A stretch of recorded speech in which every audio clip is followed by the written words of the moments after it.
Assalamualaikum warahmatullahi wabarakatuh. Alhamdulillah, syukur pada Allah, hari ini kita masih diberikan nikmat sehat, nikmat panjang umur, sehingga bisa bersama-sama kita belajar hari ini materi seni budaya keterampilan kelas 4 semester 1 bab 1, yaitu tentang gerak tari kreasi daerah. Nah, kita tinggal di Indonesia yang merupakan banyak keberagaman ya.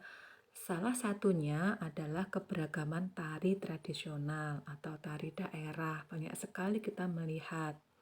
Nah, kita akan belajar bersama-sama tentang gerak tari kreasi daerah.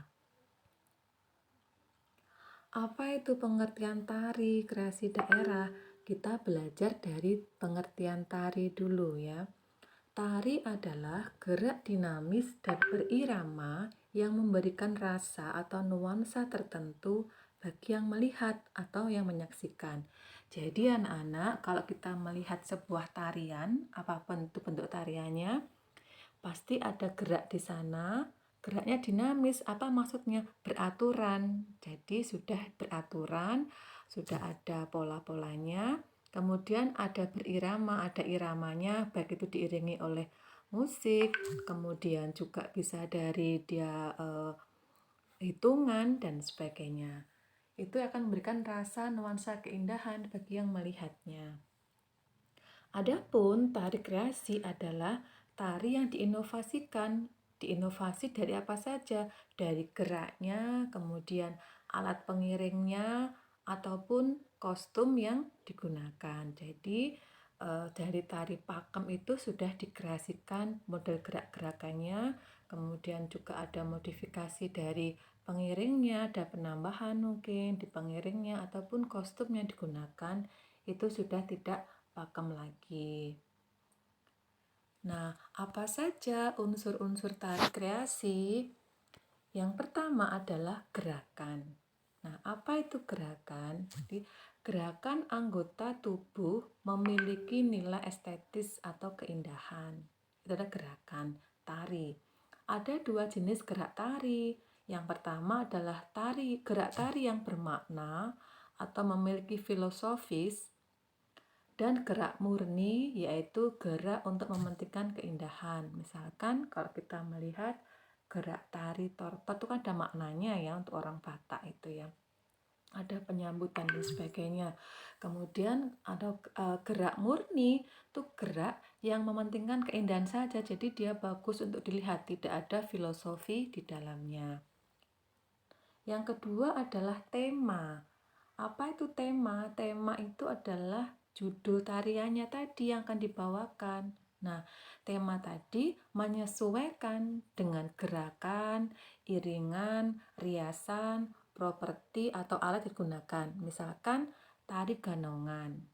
Nah, pasti gerakannya, iringannya, riasannya, properti juga itu beda dengan misalkan tari kreasi yang lainnya.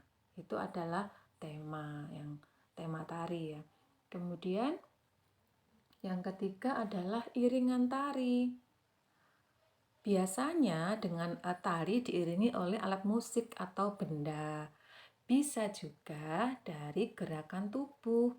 Apa? Misalnya hentakan kaki, tepukan tangan, atau suara dari mulut. Ya, kita mungkin banyak melihat tarian orang-orang Papua yang menggunakan mulut, kemudian tarian hentakan kaki, ada juga yang menggunakan tepukan tangan. Ya, itu adalah iringan tari. Tapi kebanyakan menggunakan alat musik atau benda-benda lain ya. Misalkan dari gamelan, kemudian musik-musik yang lainnya.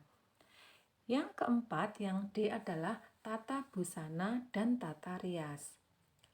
Sebuah tari akan memiliki nuansa yang bermakna, menjadi indah jika didukung oleh busana dan riasan. Ini adalah unsur yang sangat penting dari sebuah tarian. Hampir kita tidak menemukan bahwa seorang penari itu hanya memakai kostum biasa. Pasti dia menggunakan busana dan tata rias tertentu. Contohnya tadi, untuk kostumnya ganongan beda dengan tari yang lain ya. Tari Bondan dia juga beda riasannya. Tari Saman juga beda riasannya gitu ya. Kemudian yang terakhir adalah properti. Nah, apa itu properti? Properti adalah alat yang digunakan sebagai pelengkap tarian. Misalnya, topeng itu dia menggunakan topeng kan untuk menutup wajahnya. Piring, properti piring digunakan pada tari piring. Nah, ketika tari bondan, payung, boneka itu digunakan untuk tari bondan. Jadi itu adalah alat yang digunakan untuk menari, itu namanya properti. Baik, itu mungkin materinya dari Budian untuk tagihan hari ini. Silakan anak-anak mungkin melihat atau menyimak satu tarian, atau mungkin anak putih dulu pernah menari, masih ingat judul lagunya itu, judul tariannya tari apa, kemudian musik iringannya yang digunakan, properti alat yang digunakan untuk menari. Nah, silakan ditulis di buku catatan dan selamat mengerjakan. Demikian, wassalamualaikum warahmatullahi wabarakatuh.